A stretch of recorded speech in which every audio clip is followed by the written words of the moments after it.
Hello friends, কেমন আছেন সবাই? আজকে দুপুরের মেনুতে কী থাকছে দেখেন। আজকে হচ্ছে খুবই কমন একটা খাবার, ব্রয়লারের মুরগি। জানি এটা অনেকেই পছন্দ করে না, আমরা খুব একটা পছন্দ করি তা না। তবে ব্রয়লারের মুরগিটা যদি এইভাবে ফ্রাই করে খাওয়া যায় তাহলে কিন্তু খুবই টেস্ট হয়। হ্যাঁ, ফার্মের মুরগি আমার মেয়ে অবশ্য এই ব্রয়লারের মুরগিটাই পছন্দ করে, ও দেশি মুরগি পছন্দ করে না। দেশি মুরগিটা ঝোল করে রান্না করলে খুব টেস্ট হয়, কিন্তু ব্রয়লারের মুরগি কিন্তু টেস্ট মানে ঝোল করে রান্না করলে একটু মজা হয় না। তো এই জন্য আমি এইভাবে করে ব্রয়লারের মুরগিটা রান্না করি, রান্না করতে শিখতাম এইভাবে করে করি। এটা কিন্তু খুবই টেস্ট হয় খেতে। আপনারা করে দেখবেন। আমি একটু সামনে থেকে দেখাই, দেখেন এটা কতটা লোভনীয় হয়।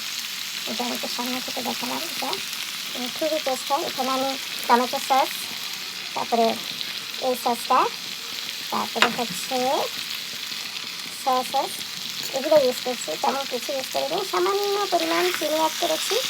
আর সাথে মাংসে আমরা সাধারণত যা দিই, আদা রসুন এগুলো তো আছেই, কাঁচামরিচ। তো এই যে, আর এখানে কিছু মশলা অ্যাড করি, বার্বিকিউ চিকেন মশলাটাও দিই আমি টেস্টের জন্য, একটু চটচটে মশলাটাও দিই, ম্যাগি স্বাদে হলে মানে ইচ্ছা মতো। এটা হচ্ছে আমার ইচ্ছা মতো মশলা দিয়ে, গরম মশলার গুঁড়া সব কিছু দিয়ে আমি চিকেনটাকে এইভাবে করে ফ্রাই করি। এটা খেতে খুবই টেস্টি হয়। তো আপনারা ট্রাই করবেন। শুভ দুপুর সবাইকে, ভালো থাকবেন সবাই, বাই বাই।